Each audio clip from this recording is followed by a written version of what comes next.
Selamat siang Bapak, selamat datang di klinik ini. Perkenalkan saya Perawat Irwansyah.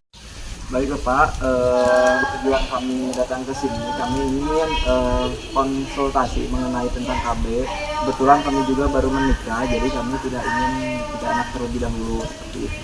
Tujuan kami ke sini ingin konsul tentang pemakaian KB. Oke baik. Sebelum mungkin ya, saya akan sedikit paparkan juga Pak ya perihal KB ada, karena kan KB ada beberapa jenis juga ya. Jadi mungkin nanti intinya gitu ya. Nah, sebelum saya memaparkan, saya ingin tanya terlebih dahulu nih untuk Bapak Ibu ada yang sudah mengetahui atau misalkan sudah tahu nih jenis KB atau sebelumnya atau belum gitu? Belum, Masih awam gitu tentang KB. Oke, baik untuk jenis KB sendiri Pak ya, ada beberapa jenis KB. Yang pertama ada jenis yang hormonal, kemudian ada yang non hormonal gitu ya. Nah untuk jenis yang non hormonal sendiri itu ada beberapa jenis juga Pak ya, kayak misalkan kayak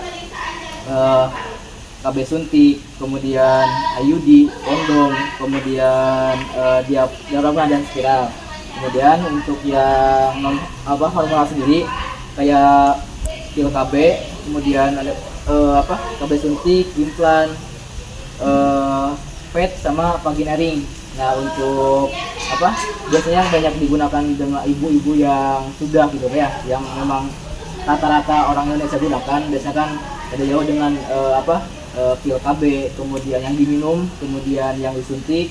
Yang suntik pun ada beberapa macam, ada yang 1 bulan, ada yang 2 bulan, ada yang 3 bulan gitu ya. Kemudian untuk IUD itu biasanya pasangan suami istri yang memang dia tidak ingin memiliki anak dalam jangka waktu yang lama, misalkan kayak 3 sampai 5 tahunan kayak gitu. Itu untuk yang menggunakan IUD sama implan kayak gitu. Itu sangat jangka panjang lah istilahnya. Untuk masa masa henti untuk tidak efeknya gitu ya. Jadi itu bertahun-tahun. Kemudian kalau misalnya kayak pil KB, kemudian sama suntik itu kadang ada yang memang tergantung orang juga ya, kadang tergantung ibunya juga gitu ya, tergantung hormon ibunya, apakah kadang ada yang mendapatkan siklus yang normal, ada juga yang enggak gitu ya, dan kadang ya efeknya bisa jadi gendut kemudiannya, jadi itu terbalik ke hormon ibunya juga gitu. Nah kira-kira untuk apakah Bapak dan Ibu sudah punya rencana akan menggunakan pil KB apa? Mungkin istri saya ya mau menggunakan KB yang disuntik aja Pak. Nah untuk suntik sendiri ya itu kan ada beberapa jenis, misalkan ada beberapa istilahnya, ada yang 1 bulan, ada yang 2 bulan, ada yang 3 bulan. Nah itu efeknya juga berbeda-beda, jadi tergantung hormon ibunya juga. Kadang kan yang 1 bulan misalkan siklusnya normal kayak di ibu gitu ya, kemudian efeknya misalkan nggak bikin gendut juga gitu ya. Selamat siang Bapak ya. Perkenalkan saya Perawat Irwansyah, perawat jaga hari ini. Di sini saya akan melakukan tindakan pemeriksaan fisik pada bayi Bapak, sekaligus nanti akan ada penyuntikan PITKA. Apakah Bapak setuju? Setuju. Baik, jika Bapak setuju saya akan mempersiapkan alat terlebih dahulu. Nyalakan lampu.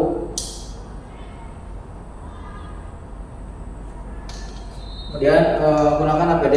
Pertama kita menggunakan Somek atau Efron.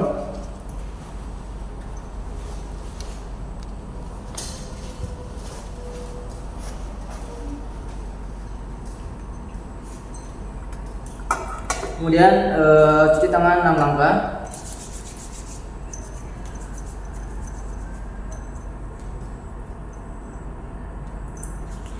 Kemudian sebelum kita menggunakan handscoon, siapkan terlebih dahulu injek PITKA. Kita ambil squid, kemudian buka ampul PITKA.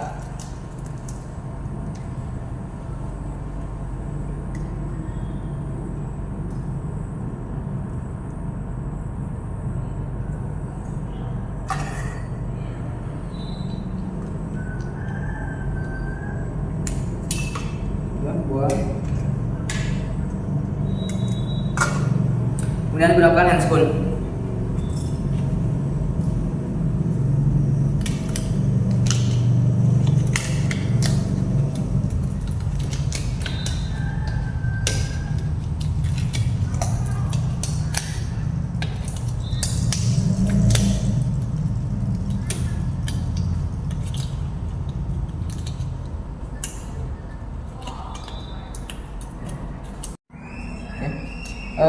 Jika sudah menggunakan APD lengkap, pastikan bayi dalam posisi terlentang. Kemudian kita buka selimut bayi. Pertama, periksa bagian area kepala. Lihat apakah bentuk kepala simetris atau tidak. Bentuk kepala simetris, tidak ada benjolan, tidak ada pendarahan. Kemudian lakukan pengukuran lingkar kepala.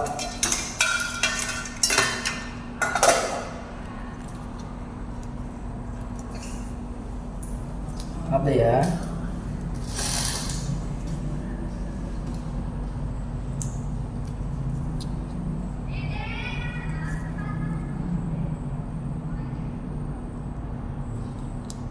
Lingkar kepala bayi 33 cm.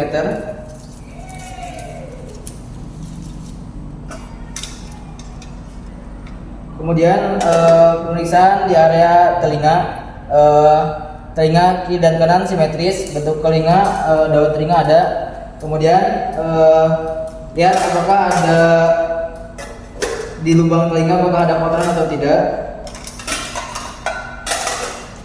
Gunakan pen light untuk melihat di area dalam telinga, tidak ada kotoran dan tidak ada sekret. Kemudian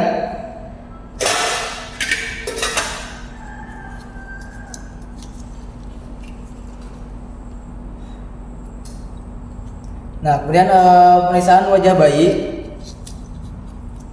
wajah simetris, kemudian tidak ada bekas persalinan atau tidak. Di sini tidak ada bekas bersalin. Kemudian periksa area mata, bentuk mata simetris, kemudian tidak ada pendarahan konjungtiva. Kemudian lakukan pembersihan di area mata menggunakan kapas dilated. Lakukan pembersihan dari area dalam keluar. Maaf ya. Kemudian buang bengkok. Selanjutnya kita lakukan pemeriksaan di area hidung. Pertama, pembersihan hidung, bentuk hidung simetris, kemudian apakah ada lendir atau tidak di area hidung. Kemudian pemeriksaan cuping hidung normal. Selanjutnya kita akan melakukan pemeriksaan di area mulut. Warna bibir merah. Kemudian infeksi adanya labiopatosik atau tidak. Kemudian lakukan pemeriksaan refleks. Yang pertama ada refleks sucking atau refleks menghisap. Refleks sucking normal. Kemudian selanjutnya ada lagi pemeriksaan refleks rooting, yaitu refleks mencari. Kita gunakan telunjuk kita usap-usap di area pipi bayi. Refleks sucking normal. Kemudian selanjutnya kita lakukan pemeriksaan di area leher. Takutnya ada benjolan, tidak ada benjolan. Kemudian tidak ada pembesaran, kelenjar tiroid dan tidak ada pembesaran pena jungularis. Selanjutnya kita turun ke area dada. Sebelumnya lepaskan dulu baju bayi.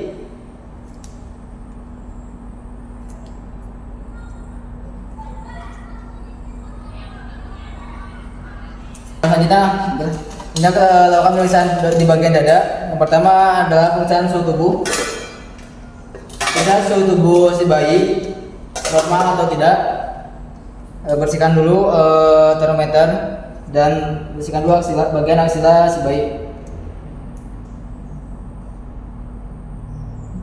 Suhu tubuh 36,2 derajat Celcius. Selanjutnya lihat apakah bentuk dada bayi simetris atau tidak.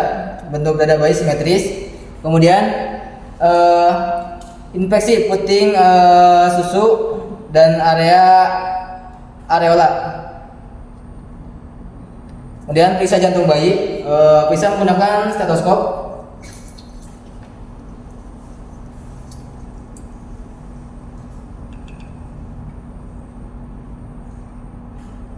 Detak jantung normal 80 kali per menit. Kemudian lakukan pengukuran lingkar dada bayi. Ngerti ya?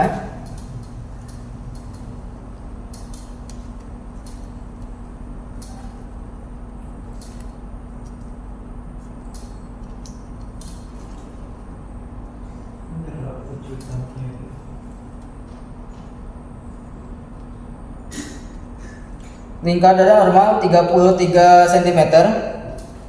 Kemudian periksa pernapasan si bayi. Lihat kembang kebis perut si bayi. Pernapasan normal itu 50 kali per menit. Dan selanjutnya pemeriksaan ekstremitas atas. Pertama inspeksi bagian gerakan bayi. Bayi normal, gerakan bayi normal. Kemudian periksa clavicula, ada atau tidaknya fraktur di bagian area clavicula. Tidak ada fraktur. Kemudian periksa kedua lengan dan bandingkan.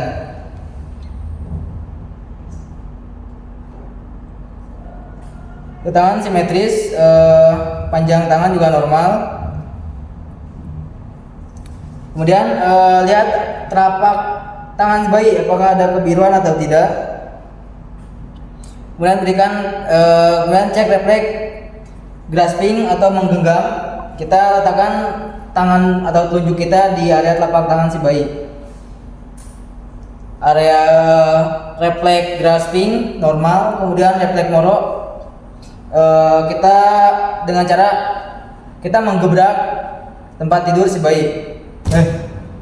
Refleks moro normal.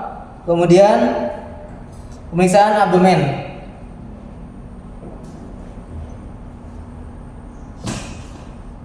Tidak ada pendarahan di tali pusar. Kemudian hernia normal. Selanjutnya membersihkan dan membungkus tali pusar si bayi.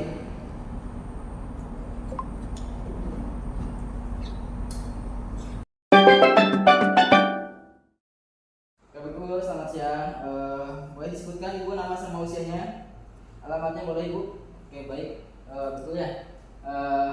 Perkenalkan Ibu, saya Perawat Iwansyah, perawat jaga di siang hari ini. Di sini saya akan melakukan pemeriksaan fisik ya. Pemeriksaan fisik pada setelah postpartum, ya. Apakah Ibu bersedia? Baik, jika Ibu bersedia, saya akan mempersiapkan alat terlebih dahulu. Perawat mempersiapkan alat, kemudian cuci tangan menggunakan air mengalir.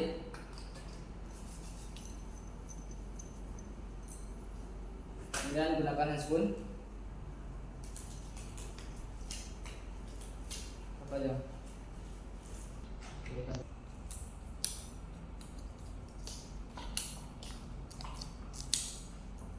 Oke, sudah.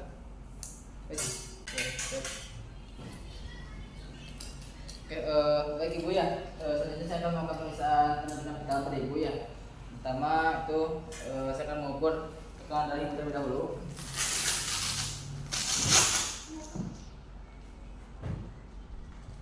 Maaf Bu ya.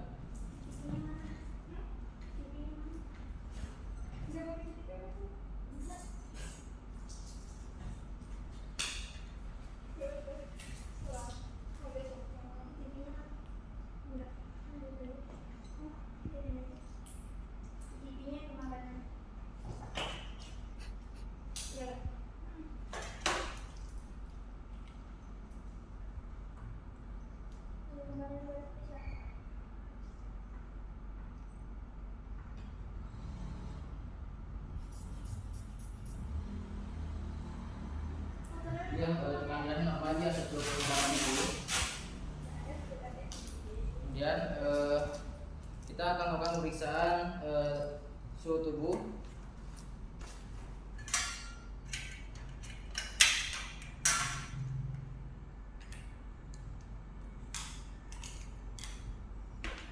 Pertama kita bersihkan dulu area ketiak pasien. Maaf, ya kan saya bersihkan dulu ya. Maaf ya.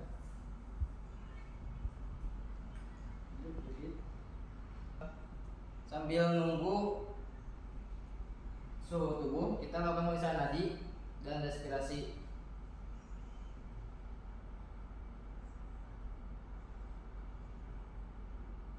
Baik,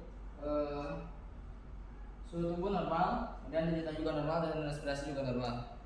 Selanjutnya kita akan melakukan pemeriksaan pada area kepala dan leher.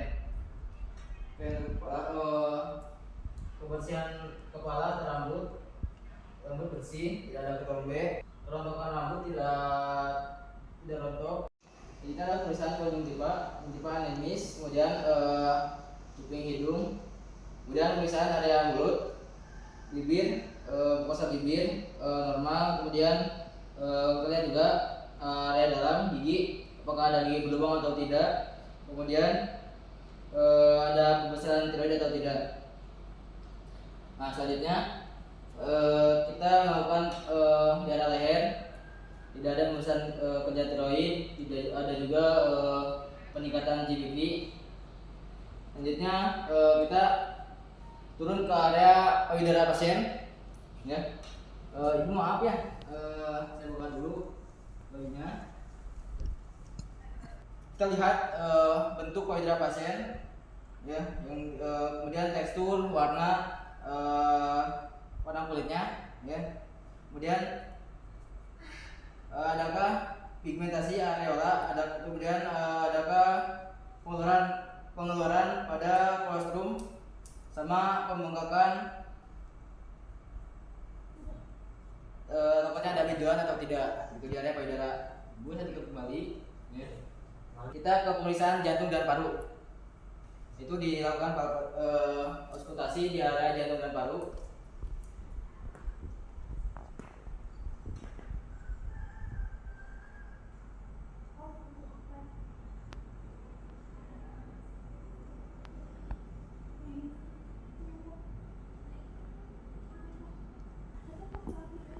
Tidak ada suara tambahan di area paru dan jantung. Selanjutnya kita lakukan pemeriksaan di area abdomen. Maaf ya, perutnya saya buka. Kita lihat apakah ada nampak linea alba atau nigra, ya, di area perut pasien. Kemudian kita cek juga bising usus pasien.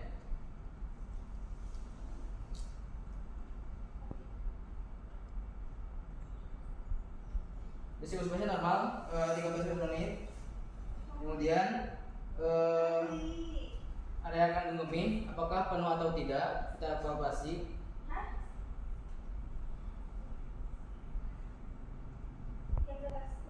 Kita lakukan, maaf ya, saya tutup kembali pada kanan pasien jika sudah.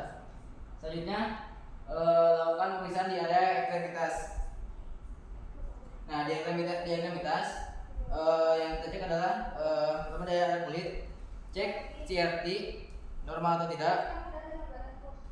CRT normal, kemudian teguran kulit, takutnya pasien dehidrasi, ya. Teguran kulit normal, kemudian kita lakukan pemeriksaan bicep dan tricep.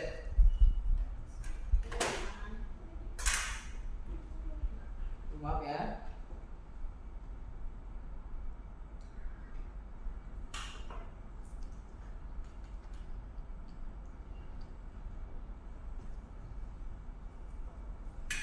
Selanjutnya di area kaki pasien yaitu refleks patella dan bicep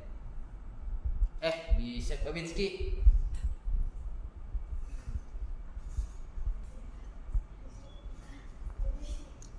Oke ya.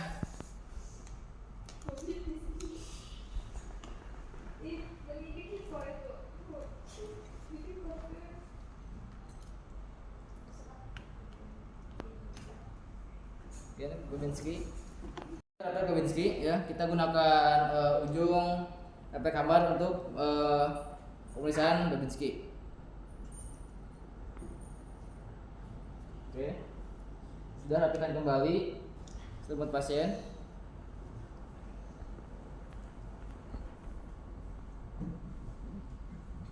Nah, pemeriksaan di area genitalia ya. Nah, untuk di pemeriksaan genitalia adalah yang pertama itu kebersihan trokea ya.